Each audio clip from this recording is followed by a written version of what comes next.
There is a valley in the Arabian desert, and for over 1,000 years it looked nothing like a desert.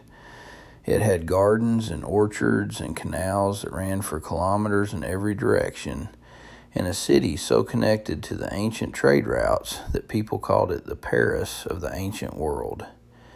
It fed 50,000 people in a landscape that receives almost no rain, and the only reason any of that was possible was one structure carved into the mountains at the edge of the valley, a dam. That dam worked for over 1,000 years, was repaired again and again by kings who treated each repair like a monument to their own power. And then one season, nobody fixed it. And within a generation, the gardens were gone, the canals were dry, and 50,000 people were scattered across the Arabian Peninsula, never to return. Now, same desert, 1,500 years later, a new civilization, a new dam, same ending. The Great Dam of Marib wasn't just a wall across a valley, it was a system. The ancient city of Marib, in what is now Yemen, sat at the foot of the Yemeni highlands, and once a year the monsoon would push moisture off the Indian Ocean, and those mountains would catch it as a violent seasonal flood. A wadi is almost useless to a farming civilization. It's not a steady river you can tap. It's a short, violent event, and by the time you've harvested anything, the water is already in the sand. The Sabaeans looked at that and said, "What if we could hold it?" What they built stretched 580 meters across the valley floor. On the north and south ends, masonry sluice gates cut directly into the rock, two openings that could be opened or closed to control exactly how much water flowed through and how fast. Downstream of the gates, a settling pond slowed the debris-heavy floodwater and dropped the sediment before the water moved on. From the pond, a canal over 1,000 meters long carried clean water to a central distribution tank. From the tank, it branched into the fields. At its peak, the Marib system irrigated 100 square kilometers of farmland in the middle of the Arabian desert. The city grew so wealthy from the frankincense trade routes it controlled, so strategically positioned, that both the Bible and the Quran reference it. The Queen of Sheba is this kingdom, and the Quran dedicates a full surah, Surah 34, Saba, partly to the story of what happened when this dam finally broke. What the textbooks gloss over. The Marib Dam failed multiple times. This wasn't a 1,000-year success story. It was a 1,000-year commitment to fixing a structure that kept breaking. Around 145 BC, a war between regional kingdoms caused a major breach. Repaired. By 325 AD, the whole system had been expanded and reinforced. New masonry sluices added, the engineers treating each major upgrade as a political statement. Around 450 AD, another breach, repaired. Around 542 AD, another major breach, repaired again. The ancient inscriptions carved directly into the dam record all of this.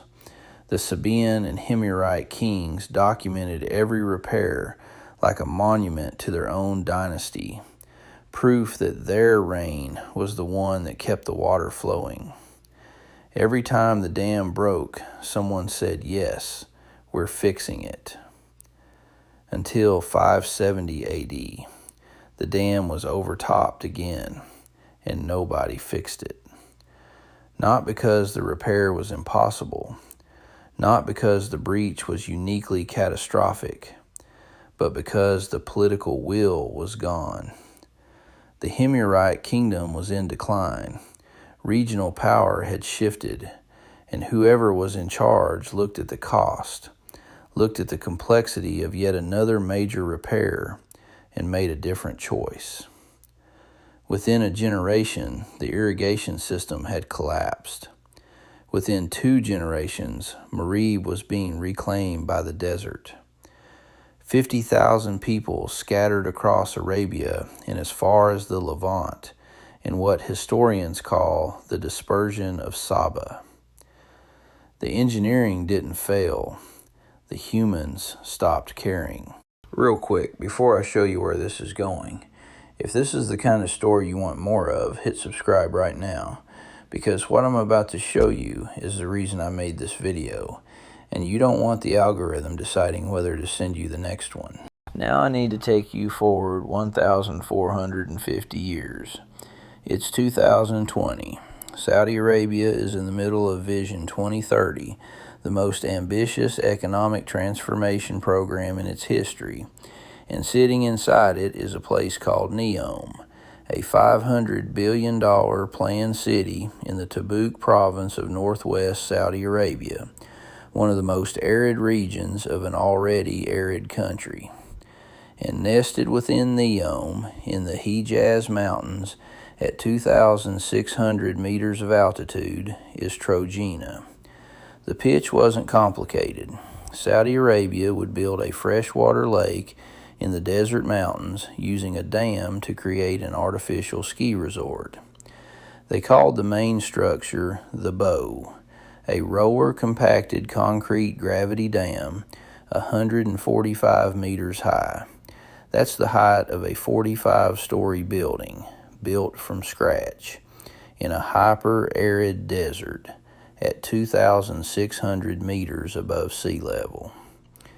The full complex, the Bow plus 2 secondary dams at 84 and 38 meters, required approximately 2.7 million cubic meters of concrete and would create a 2.8-kilometer freshwater lake fed by desalinated water pumped up from the coast. The contract went to the Italian-led group WeBuild. Value $4.7 billion. Work began.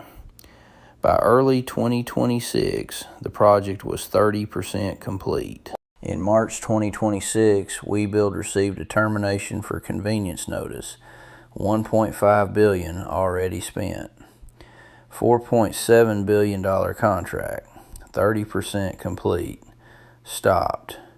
4 things happened almost simultaneously in the 18 months before that notice arrived. First, oil. The break-even price to fund Vision 2030's full suite of gigaprojects was around $91 per barrel. By early 2026, Brent crude was in the low 60s. Second, a 2025 audit revealed NEOM's total projected cost had reached $8.8 trillion, not $500 billion. $8.8 trillion, larger than the GDP of Germany and France combined. The Public Investment Fund doesn't have $8.8 trillion. Third, in January 2026, the 2029 Asian Winter Games were moved from NEOM to Kazakhstan. They were the only hard deadline forcing Trojena toward completion. Without them, there's no urgency. And there's no urgency, there's no project. And fourth, regional conflict in February 2026 shifted Saudi priorities almost overnight from luxury ski resorts to a war economy. The Bow stopped at 30%. Here's what the financial news missed completely. The story isn't that Saudi Arabia canceled a $4.7 billion contract. The story is what they left behind. A 30% complete RCC dam isn't a quiet object. It's actively dangerous. And here's what you need to understand about why. A finished dam works because the weight and geometry of the structure is balanced against the hydrostatic pressure of the water behind it. The water pushes, the dam pushes back. The whole system is in equilibrium. A 30% complete dam has no water behind it. The structure was designed for a final loaded state, and it's sitting in an unloaded state. The exposed concrete faces are now cycling through desert temperature extremes every single day, causing microcracking that wouldn't occur in a completed filled structure. The excavated valley walls around the unfinished dam are open slopes with no hydrostatic back pressure to stabilize them. And the Hijaz Mountains are a flash flood zone. Violent, short precipitation events that can send hundreds of thousands of liters through a mountain wadi in hours. That water now has no controlled outlet. It hits the exposed basin, the unfinished abutments, the open excavation edges, and does whatever it wants.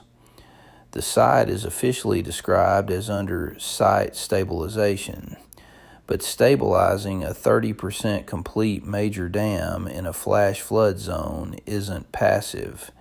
It requires sensors, drainage, and ongoing engineering attention. For how long, nobody is publicly saying. The Marib Dam didn't fail because of bad engineering. The engineering was extraordinary. It held and was repaired for over 1,000 years.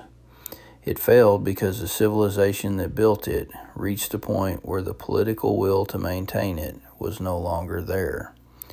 Not because a catastrophic event made repair impossible. Not because the technology didn't exist. Because the people in charge looked at the cost, looked at the complexity, and made a different choice. Sound familiar? The Trojena Dam didn't fail because of bad engineering either. Roller compacted concrete gravity dams are mature, proven technology. The hydraulic concept was ambitious but coherent. It wasn't stopped because of bad engineering. It was stopped because the political and economic will ran out. Same desert, same problem, same answer. And what I keep coming back to is the timeline, because the Marib Dam gave us a very specific data point. Once the political will to maintain it was gone, it took less than 1 generation for the irrigation system to collapse and the city to start dying. Not centuries, 1 generation. So the question for NEOM Trojena isn't just whether the project gets restarted. The question is what the desert does to that half-built structure while we wait to find out. And if you know your history, you already have a guess. History has an opinion on that, and its opinion is not encouraging. These stories are the reason I started this channel. Not because they're ancient history, but because they're not. The same decisions that collapsed the Paris of the ancient world are being made right now, in the same desert, by people who almost certainly never heard of the Marib Dam. If that's the kind of thing you want to keep exploring, I would genuinely love to have you along for it. Hit subscribe. It costs you nothing, and it means everything to a channel this size. Thank you for watching this one. Seriously.